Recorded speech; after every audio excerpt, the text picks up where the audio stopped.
Vamos, neste momento, estudar a palavra do Senhor a partir do livro do profeta Jonas, capítulo 1, de versículos de 4 a 17.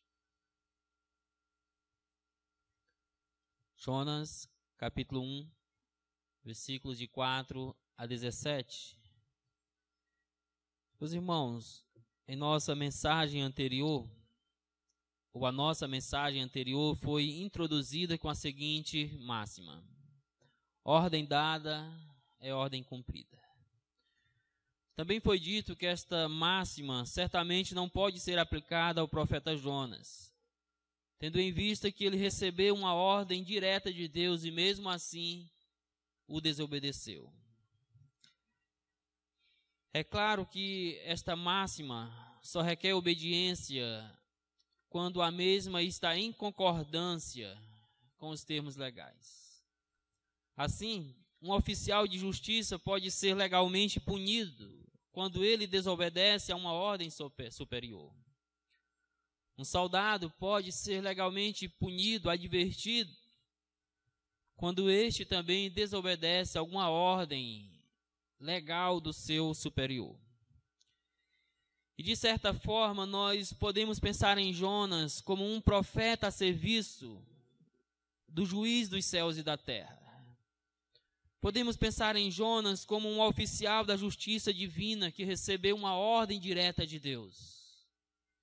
Neste caso, a ordem de ir até a grande e maliciosa cidade de Nínive, pregar-lhes o evangelho, pregar-lhes a compaixão de Deus, chamando-lhe ao arrependimento dos seus pecados.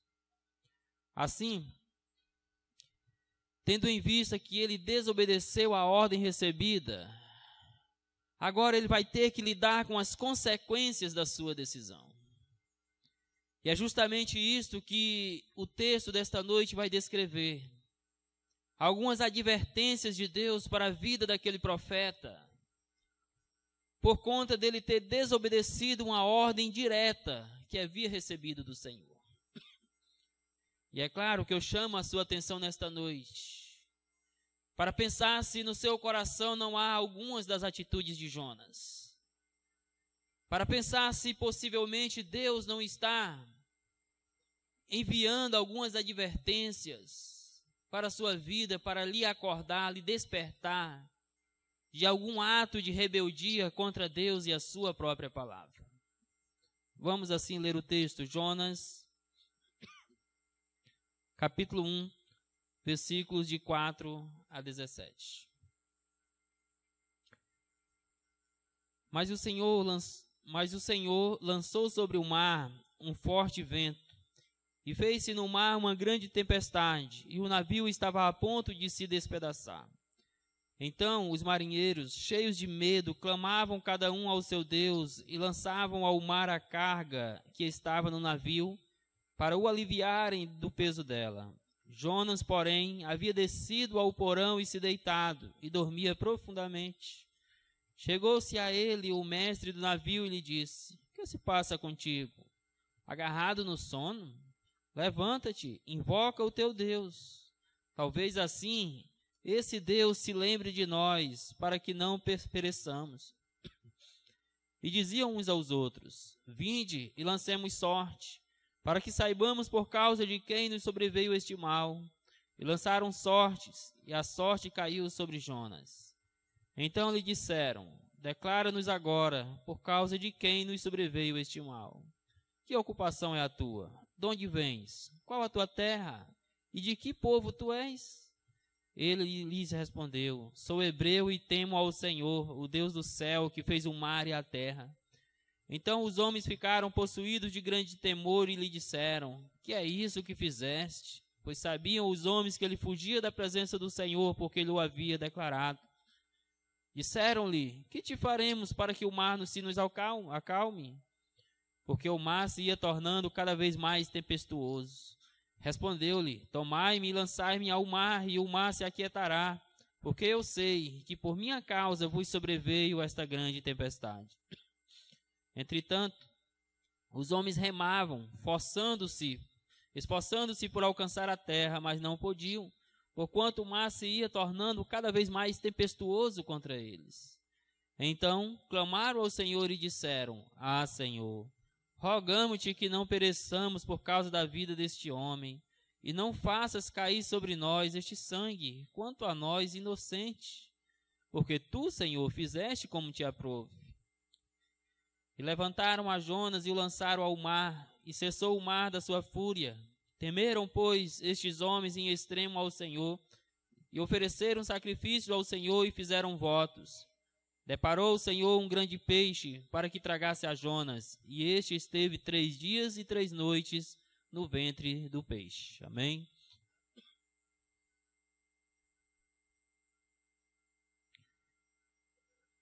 Meus irmãos, nos versículos anteriores a este, nós tratamos a respeito de uma ordem direta de Deus para o profeta. E assim vimos que esta ordem ela requeria uma obediência por parte do profeta Jonas. Sendo assim, a nossa mensagem anterior ficou dividida em 2 fatos.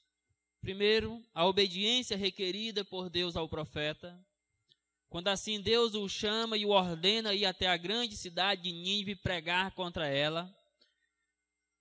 Segundo, a obediência negada por parte do profeta, que num ato de rebeldia se volta contra a vontade de Deus, decide fugir para longe do Senhor, para assim não cumprir aquilo que Deus o designou a fazer.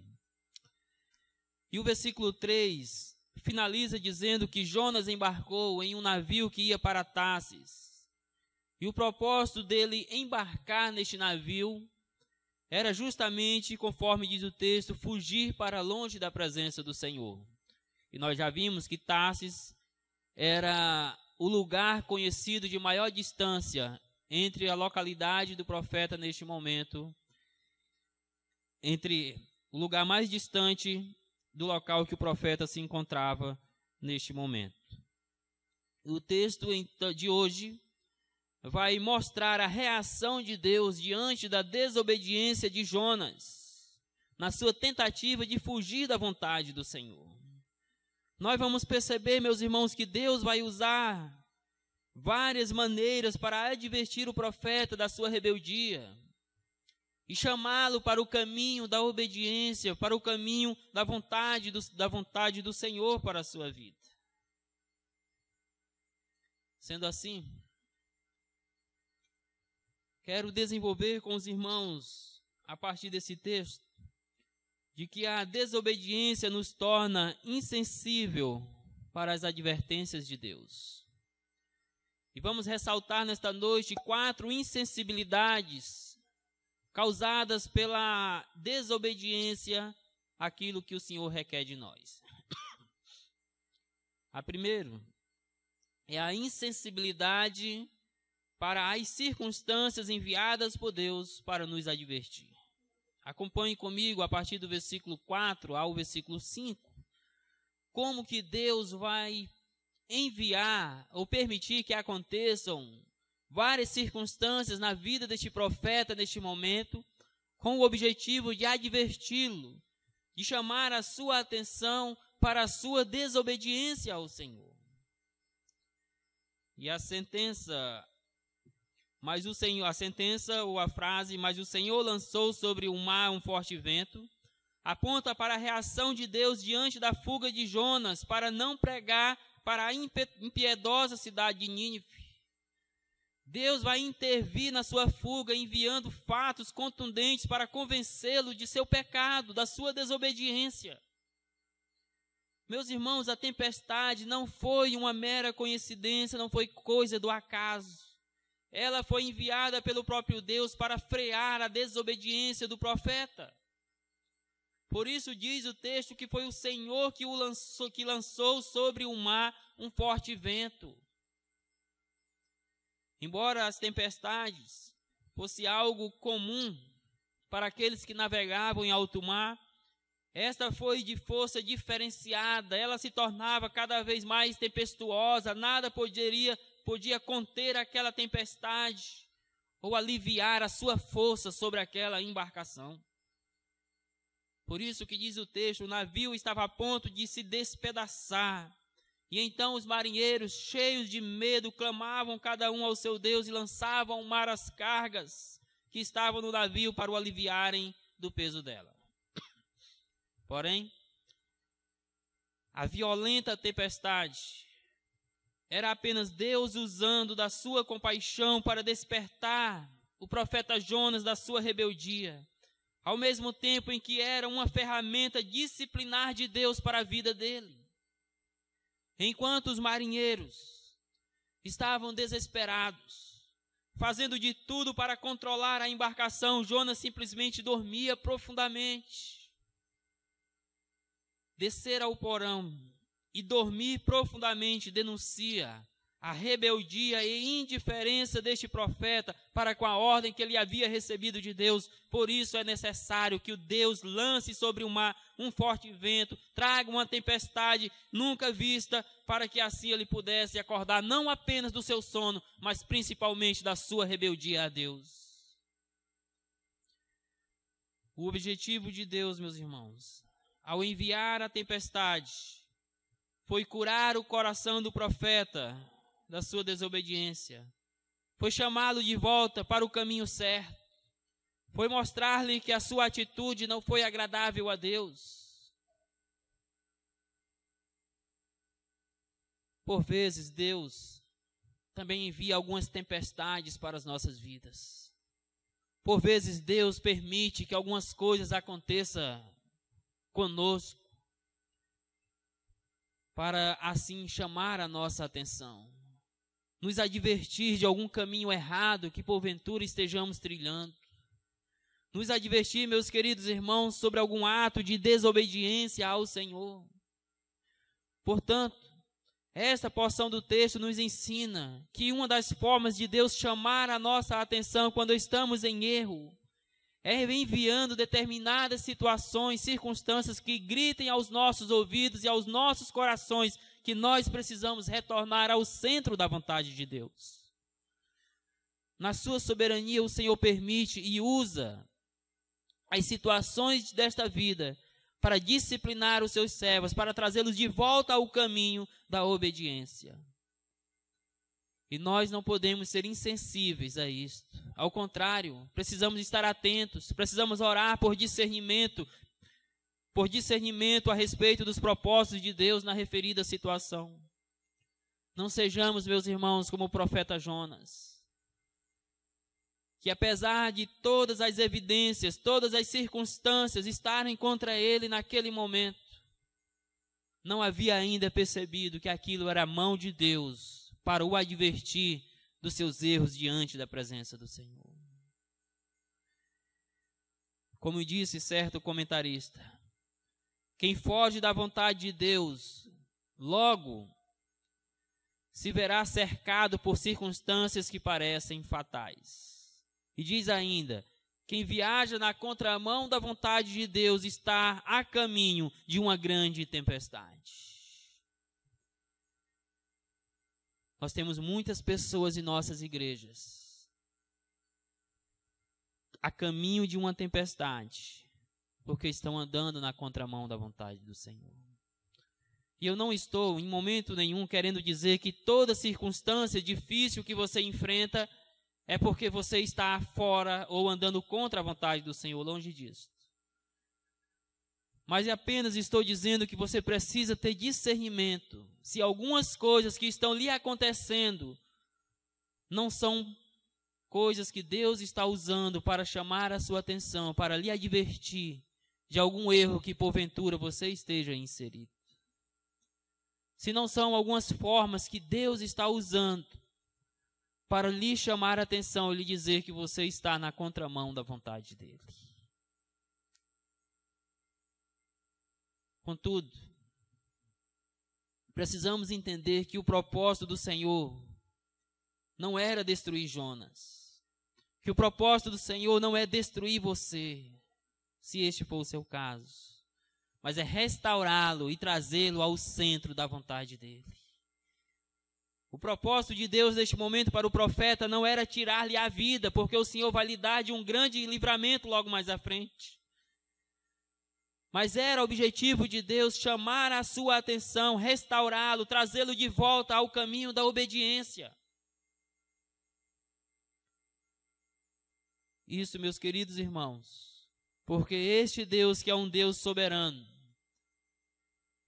pode usar das circunstâncias para nos trazer de volta ao caminho da santidade e de obediência a Ele.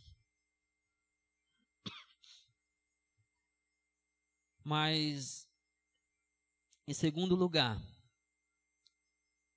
a obediência, meus irmãos, ela vai nos deixar insensíveis para as pessoas enviadas por Deus para nos confrontar. Insensibilidade para com as circunstâncias e insensibilidade para com as pessoas que Deus envia para nos confrontar dos nossos erros. Versículos de 10 a 6. Os versículos de 10 a 6, eles continuam mostrando a compaixão de Deus em trabalhar o coração do profeta, em trazê-lo ao arrependimento, em trazê-lo ao caminho da santidade, da obediência. Agora Deus envia não mais circunstâncias, Deus agora envia o mestre do navio e os marinheiros para confrontar o profeta. E o versículo 5 mostra os marinheiros orando aos seus deuses para que a tempestade fosse aplacada. A percepção deles é que alguém entre eles teria feito algo de errado e a tempestade era a fúria desse Deus sobre aquela pessoa. Porém, a fúria do mar não se acalmou. Todos os marinheiros oraram aos seus deuses. No mundo paganizado, a adoração a vários deuses. Cada um tinha ali o seu Deus, fizeram a sua oração, mas o mar não se acalma. Só poderia ter mais alguém ali naquele navio que havia ofendido o seu Deus e aquele acontecimento era culpa desta pessoa. E então, descem ao porão do navio e ali acham o profeta Jonas dormindo profundamente. E quando eles chegam até ali, acordam ao profeta, e Jonas é bombardeado por uma série de perguntas. Perguntas essas que visam confrontá-lo para que ele assuma o seu erro, para que ele perceba que havia ofendido a Deus, que havia desobedecido ao Senhor. Contudo, o profeta não assumia que a culpa era sua, a tal ponto de ser necessário que eles fizessem uma prática comum no tempo antigo, lançar sorte para assim achar o culpado. E para a surpresa de Jonas, ou não, a culpa recai exatamente sobre ele. E o confronto então vai se seguir. Veja o que eles ainda dizem a Jonas: declara-nos agora, por causa de quem nos sobreveio este mal. Que ocupação é a tua? De onde vens? Para onde? Qual a tua terra? E de que povo és tu? Jonas está sendo bombardeado por uma série de perguntas. Meus irmãos, quando o nosso coração está endurecido para Deus e se nega a confessar os nossos erros, Ele envia pessoas para nos confrontar, para afrontar a nossa conduta no propósito de nos levar de volta à vontade dEle. Pense, por exemplo, no caso do rei Davi, quando o Senhor enviou o profeta Natã para confrontar os seus pecados e levá-lo ao arrependimento. Nós sabemos da história do adultério, da trama de assassinato do rei Davi e da forma com que Davi estava escondendo todas estas coisas. Mas de repente Deus usa aquele profeta para enviá-lo até lá e confrontar o seu coração no propósito de que ele confessasse os seus erros. O propósito aqui do confronto que Jonas está sofrendo é levá-lo também ao arrependimento, a assumir o seu pecado diante de Deus e clamar pela restauração divina. No entanto, é mais vergonhoso, irmãos, para nós quando Deus envia pessoas ímpias para afrontar os nossos erros, como foi no caso de Jonas. Davi foi confrontado por um servo de Deus. Jonas está sendo confrontado por pessoas ímpias, que não temiam ao Senhor, que eram adoradores de deuses pagãos. É uma vergonha para nós cristãos, quando de alguma forma somos advertidos, chamados à atenção, por parte de pessoas que não têm nenhum conhecimento de Deus. As atitudes dos marinheiros, embora ímpios, deveria causar não apenas contrição, mas também vergonha ao profeta. Tanto é que quando o profeta responde suas perguntas, eles ficam abismados com a postura deles. Ele diz: sou hebreu e temo ao Senhor, o Deus do céu, que fez o mar e a terra. E aí o versículo 10 diz: então os homens ficaram possuídos de grande temor e lhe disseram: que é isso que fizeste? Que é isso que fizeste? Pois sabiam os homens que ele fugia da presença do Senhor, porque ele o havia declarado. Sendo o Deus de Jonas tão poderoso quanto ele confessou, sendo o Deus de Jonas, o Deus dos céus, da terra e do mar, a conclusão que os marinheiros chegaram é que o profeta foi louco ao querer fugir da vontade deste Deus. Se ele fez o céu, se ele fez o mar e a terra, então para onde Jonas poderia fugir da presença de Deus? Se ele é este Deus poderoso, se ele é este Deus soberano, então como que Jonas pode ter pensado que poderia fugir da presença do Senhor? E ainda mais, como que Jonas não temeu a reação deste Deus por causa da sua desobediência, irmãos? Até mesmo os incrédulos ficaram chocados com a falta de temor a Deus demonstrada por meio de Jonas. E veja, então, que a postura do profeta não condizia com a sua crença a respeito de Deus. Se ele estava certo de que o seu Deus era tão onipotente, se ele tinha convicções teológicas tão grandes a respeito de Deus, então por que agir de forma contrária às suas concepções? Até mesmo os ímpios ficaram chocados com o seu comportamento. A ortodoxia do profeta era boa, mas a sua piedade estava em baixa, ao ponto de ser contestada até mesmo por aqueles que não conheciam ao Deus verdadeiro. Mas o propósito de Deus nisto tudo, irmãos, continua sendo curar o coração do profeta.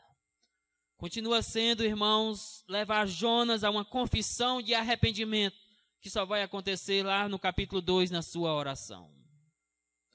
Deus está movendo os acontecimentos para provocar um verdadeiro arrependimento na vida deste homem. Aquela compaixão que ele havia negado aos ninivitas, Deus está demonstrando agora na sua própria vida. E para sua vergonha, usando ímpios para confrontá-lo. Portanto, estejamos sempre atentos para o agir de Deus em nos corrigir dos nossos erros. Na verdade, irmãos, façamos o possível para termos um comportamento íntegro, que desabilite a necessidade de sermos chamados à atenção por outras pessoas, principalmente por ímpios.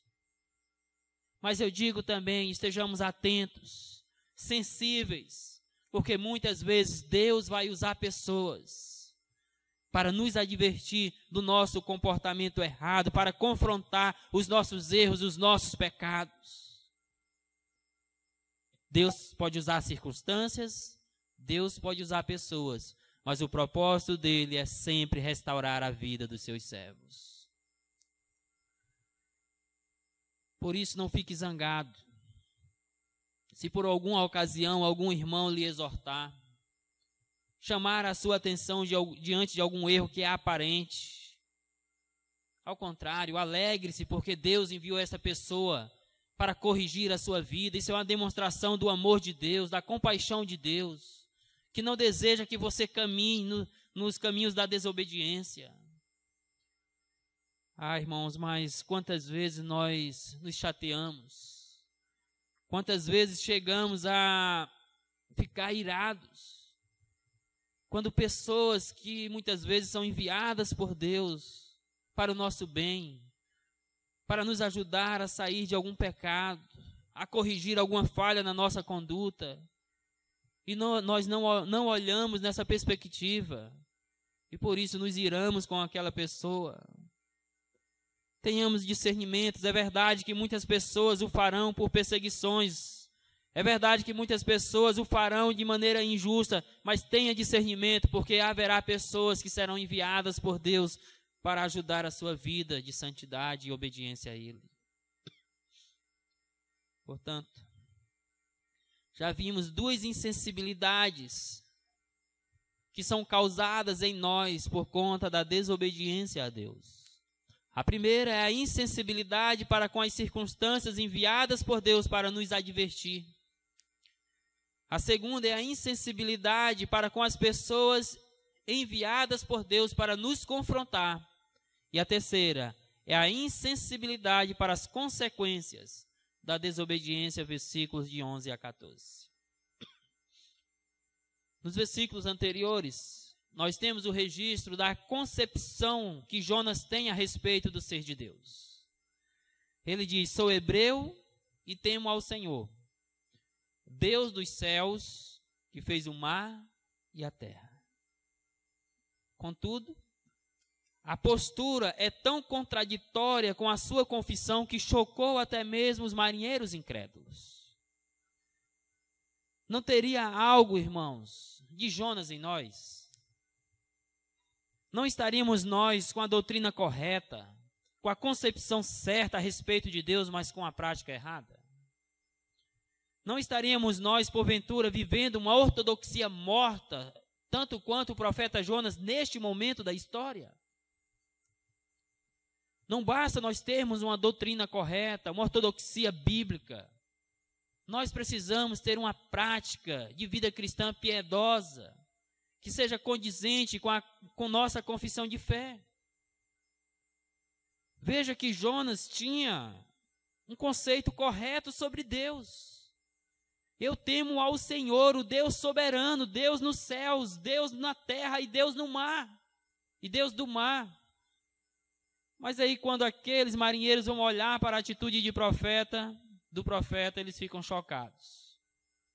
Como que um homem, com uma visão tão grande de Deus, pôde não temer a este Deus, desobedecendo-o de forma tão declarada?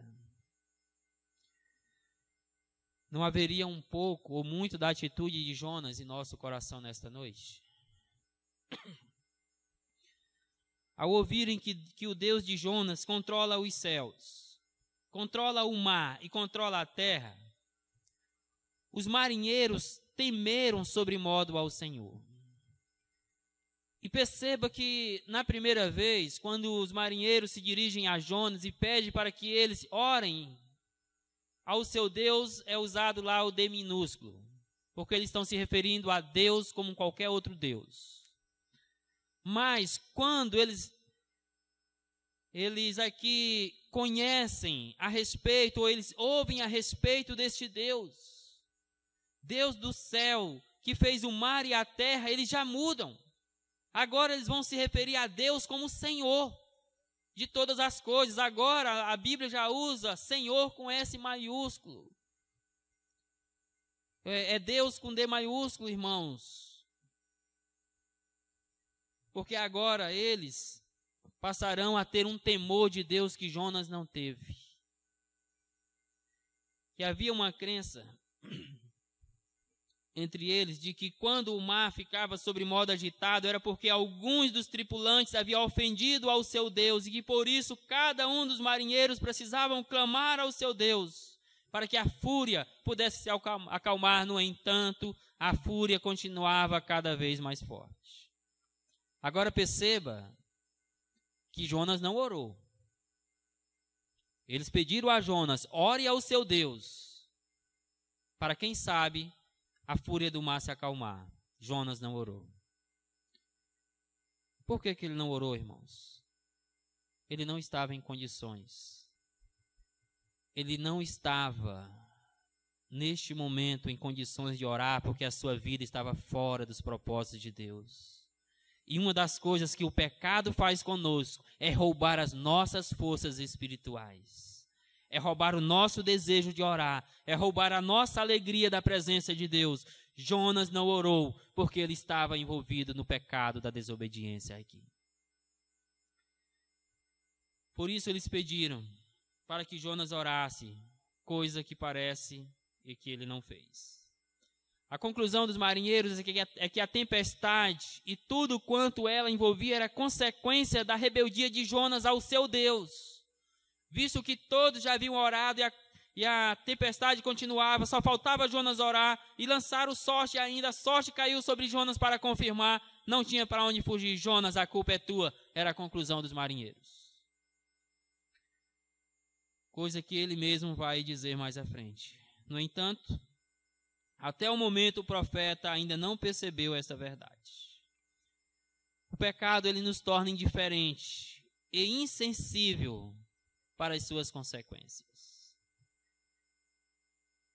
Ele pode se apresentar como doce, como prazeroso, mas no final ele é doloroso, ele é amargo para as nossas vidas. Jonas estava se afundando cada vez mais na dureza do seu coração e não percebeu que o rolo compressor da sua desobediência estava lhe esmagando. Somente no versículo 12 ele vai pedir para ser lançado ao mar, ele vai dizer que a culpa era dele. Mas aí eu pergunto, estaria Jonas demonstrando aqui o verdadeiro arrependimento? Estaria Jonas aqui assumindo a sua culpa diante de Deus e dos homens, reconhecendo que a tempestade era fruto da sua desobediência e que ele queria ser restaurado? Meus irmãos, parece que não. Parece que o pedido de Jonas é mais uma tentativa de fugir da vontade de Deus. Ele tentou de todas as formas fugir da vontade do Senhor e até então não está dando certo. Comprou a sua passagem, embarcou no navio, se escondeu no porão e mesmo assim foi encontrado. Deus está perseguindo este profeta neste momento. E então ele chega à seguinte conclusão: olha, eu sou o culpado. Me lança no mar que tudo isso vai ser resolvido. De fato ele era o culpado, irmãos. Mas será se esta atitude de Jonas demonstra um verdadeiro arrependimento neste momento?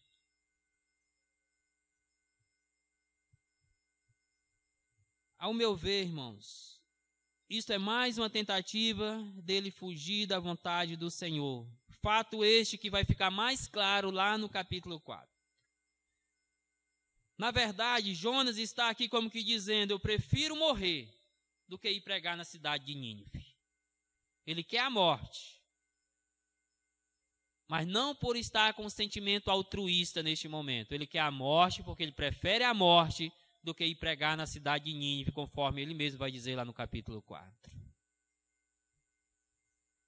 Isto é constatado pela sua rejeição de orar. Não era para ele ser lançado ao mar. Os marinheiros apenas pediram, porque os marinheiros acreditavam firmemente nisso. Apenas pediram: ora ao teu Deus, que a tempestade vai cessar. Mas Jonas não quis orar. Em vez de orar, ele diz: não, vamos fazer o seguinte, não vou orar não, mas me lança ao mar. Deixa que eu morra, que as coisas vão se resolver. Irmãos, o profeta continua com seu coração rebelde à vontade do Senhor. Ele continua com seu coração de forma impiedosa, se negando a pregar na cidade de Nínive, a manifestar a misericórdia de Deus a outros povos. Os marinheiros criam que a oração poderia aplacar a ira do Deus de Jonas. Porém, o profeta não quis orar, pois ele prefere a morte a ser levado de volta para a terra e enviado novamente para pregar na cidade de Nínive. Jonas não está sendo tão piedoso quanto nós pensamos aqui. Não está sendo tão altruísta quanto nós pensamos que ele está sendo. Ao contrário, ele está demonstrando o seu egoísmo e a sua falta de compaixão pelos ninivitas aqui ainda. Poderíamos até dizer que ele está tentando camuflar a sua desobediência, a sua falta de compaixão por meio das boas ações. Por enquanto, o profeta não está arrependido. O seu coração continua duro e por isso Deus vai continuar lhe conduzindo a uma fonte inesgotável de compaixão divina e de graça de Deus para que ele chegue ao verdadeiro arrependimento. Agora observe que as consequências vieram tanto para o profeta quanto para as pessoas que estavam próximas dele. Meus irmãos, todos no navio estavam sofrendo por causa do caminho errado, do pecado do profeta Jonas. Isto é algo muito real para nós. O pecado afeta não apenas nossas vidas, ele destrói não apenas nós. Ele traz efeitos e consequências não apenas para as nossas vidas, mas também para aquelas pessoas que estão ao nosso lado. Para os nossos familiares, para os nossos irmãos em Cristo, para os nossos colegas de trabalho. O pecado, meus irmãos, tem este poder destruidor. Não apenas Jonas sofreu as consequências, mas também os próprios marinheiros estavam sofrendo com a força daquela tempestade. No entanto, movido pelo temor a Deus, os marinheiros se negaram a lançar o profeta fujão ao mar e buscam alternativas para acalmar a fúria das águas.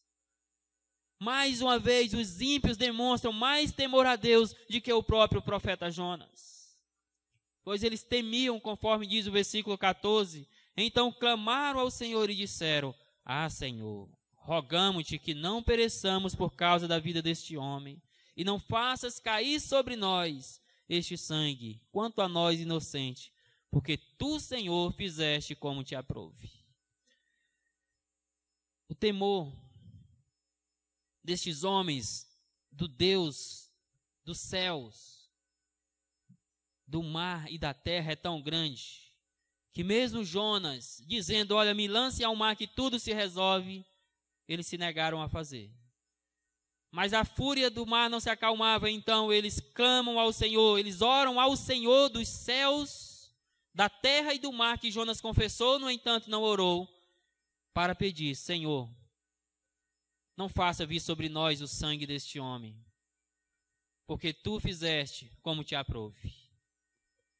Enquanto Jonas continua insensível para com Deus, recusando-se a voltar e seguir para Nínive, recusando-se a orar, os marinheiros estão cheios de temor e agora oram ao Deus de Jonas, pedindo compaixão para com eles por causa do que eles iriam fazer ao profeta. Eles resistiram ao máximo lançar Jonas às águas, pois isso significaria morte certa para ele. A compaixão, meus irmãos, que Jonas não teve pelos ninivitas, os marinheiros estão aqui demonstrando por ele. Certamente Deus usou essa atitude dos marinheiros, essa compaixão dos marinheiros para confrontar o coração duro do profeta. Por fim, a falta de sensibilidade para perceber tudo quanto estava envolvido acontecendo era uma consequência visível da sua desobediência. E Jonas finalmente é lançado ao mar. Até os ímpios já haviam percebido que tudo quanto estava acontecendo estava debaixo do controle de Deus, porque diz: Tu, Senhor, fizeste como te aprouve. Mas Jonas ainda não havia percebido que tudo estava acontecendo por conta dos propósitos de Deus para a vida dele. O profeta ainda não entendeu. Pois se assim fosse, ele teria orado para que Deus cessasse a tempestade, já que ele mesmo confessou que adorava o Deus que era o Senhor do céu, da terra e do mar, no versículo 9. Portanto, a lição que fica para nós neste ponto é que todo pecado traz a sua consequência e, por vezes, afetarão também aqueles que estão próximos de nós. Por isso, se você está envolvido em algum tipo de pecado, se você está vivendo em desobediência a alguma ordem específica de Deus, esteja atento, pois Ele pode lhe cobrar mais caro do que o que você estaria disposto a pagar. Mas em quarto e último lugar, irmãos, vejamos a insensibilidade para a compaixão no livramento que vem de Deus. versículos de 15 a 17. Finalmente, o profeta vai perceber que colocou seus pés num caminho escorregadio, quando optou andar na contramão da vontade de Deus. Finalmente, ele vai perceber que a opção de fugir da presença do Senhor não foi a melhor opção para ele. Ele vai perceber que Deus está usando de muitos recursos para quebrantar o seu coração e conduzi-lo de volta ao centro da sua vontade, que era pregar na cidade de Nínive. E isso vai acontecer lá no capítulo 3. Mas aqui a narrativa chega ao seu clímax, quando Jonas é lançado ao mar e a sua fúria é cessada. A calmaria do mar deixou os marinheiros ainda mais temorosos a Deus, de tal maneira que eles vieram a temer em extremo ao Senhor e, diz o texto, ofereceram sacrifícios a Ele. Acredito que isso signifique que eles foram convertidos ao ver a ação soberana de Deus naquela tempestade. Os ímpios perceberam o agir de Deus, enquanto Jonas ainda não havia percebido. E de fato, os ímpios chegaram à concepção de que este Deus verdadeiramente é Deus nos céus, no mar e na terra, e temeram ao extremo a este Deus e passaram a servir ao Senhor. Mesmo na sua desobediência, Deus usou os acontecimentos para salvar a Jonas, para livrar a Jonas e salvar dos seus pecados aquela tripulação. Aqui, meus irmãos, podemos ver a misericórdia do Senhor manifestada tanto na vida do profeta, quanto na vida daqueles marinheiros. Porém, eu chamo a sua atenção principalmente para o livramento na vida do profeta. O fato de Deus ter preparado um grande peixe para tragar o profeta demonstra a compaixão de Deus para com ele. Deus não queria destruí-lo, antes ele queria curar o seu coração, trazê-lo de volta ao caminho da obediência, ao caminho da santidade, o caminho da vida. Coisa que vai acontecer lá no capítulo 3, quando depois do capítulo 2, na sua oração, Jonas finalmente vai fazer a vontade do Senhor. Mas se Deus, irmãos, não providenciasse o peixe para engoli-lo, certamente ele teria morrido afogado. Era justamente por causa disso que os marinheiros não queriam lançá-lo ao mar, pois sabia que isso significaria a sua morte. Mas foi Deus quem iniciou o processo de correção na vida do profeta ao enviar a grande tempestade. E é Deus quem o trará de volta para cumprir a sua vontade mediante esse grande livramento.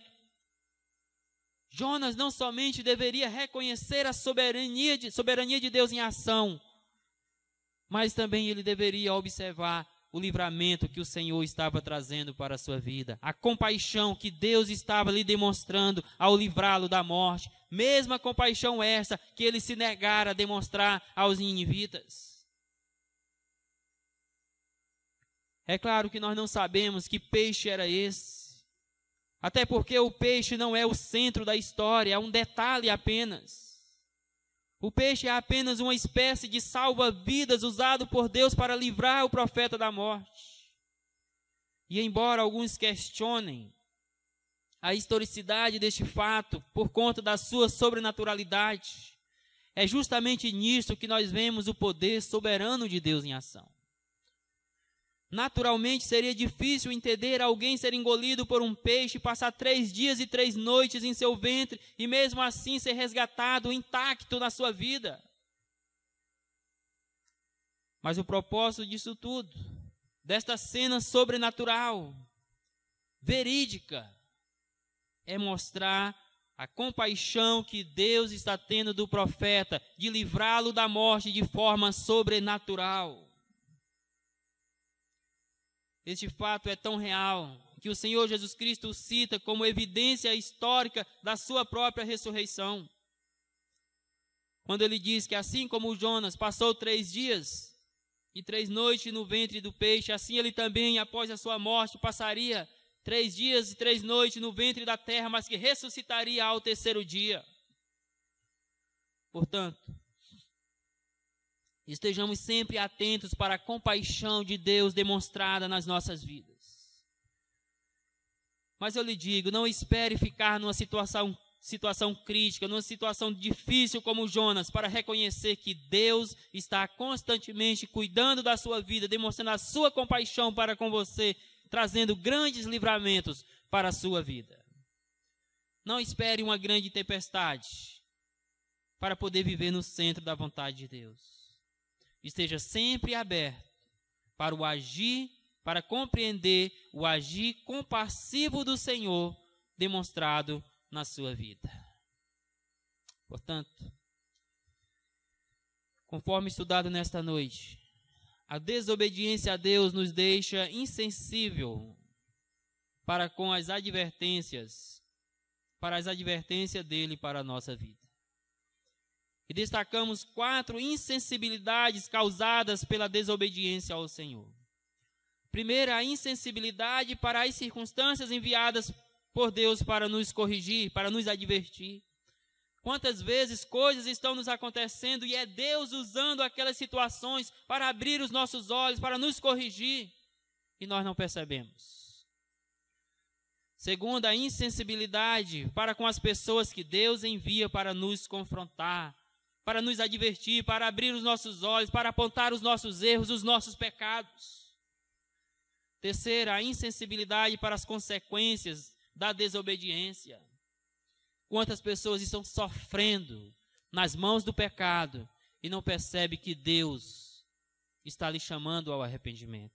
Quarta, a insensibilidade para a compaixão de Deus no livramento, ou para a compaixão no livramento que vem de Deus.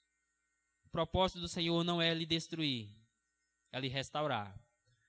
Mas se preciso for, Ele vai passar um rolo compressor sobre você, para que você possa perceber que Ele quer restaurar a sua vida, quer curar o seu coração de alguma desobediência que esteja contido nele. Assim, tenha muito cuidado ao entrar numa relação de desobediência com os mandamentos de Deus. Tenha muito cuidado, porque o pecado sempre deixa as suas marcas e algumas delas são bem cruéis. Por exemplo, pense no caso de Acã, registrado lá no capítulo 7 de Josué. Ele desobedeceu a Deus quando tomou dos despojos que lhe eram proibidos. E como disciplina, ele foi severamente castigado por Deus, sendo apedrejado e queimado com toda a sua família e tudo quanto tinha, mesmo tendo confessado o seu pecado. Irmãos, o pecado é cruel. Ele deixa consequências, muitas vezes, mais cruéis do que aquilo que nós pensamos. Por isso, não brinque com o pecado, não brinque com a desobediência a Deus. Olhe também para o rei Davi, que foi castigado por Deus por causa do seu adultério e da sua trama de assassinato. Olhe para os filhos de Arão, Nadab e Abiú, que foram castigados por Deus, consumidos pelo fogo, por fazer aquilo que o Senhor não lhe ordenara, conforme diz Levítico capítulo 10. Não brinque com o pecado. Não entre nessa relação perigosa. Não desobedeça os propósitos de Deus para a sua vida. Mas olhe também para os inúmeros exemplos positivos de servos de Deus que viveram em fidelidade e obediência ao Senhor, que renegaram ao pecado, que negaram-se a si mesmo, conforme Cristo assim nos instrui, para poder andar na obediência a Cristo.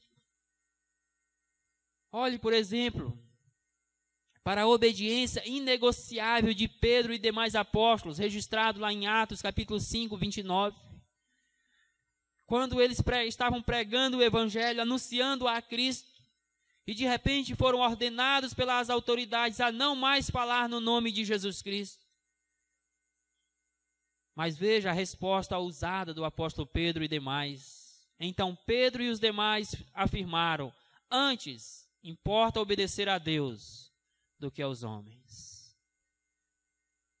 seja um servo fiel e obediente ao Senhor.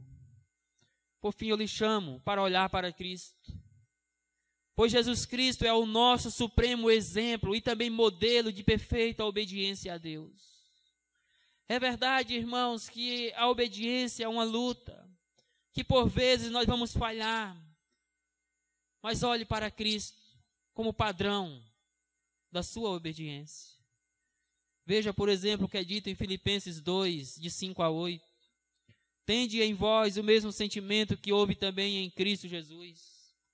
Pois ele, subsistindo em forma de Deus, não julgou como usurpação o ser igual a Deus. Antes, a si mesmo se esvaziou, assumindo a forma de servo, tornando-se em semelhança de homens, e reconhecido em figura humana. E o versículo 8 diz: a si mesmo se humilhou, tornando-se obediente até a morte, e morte de cruz.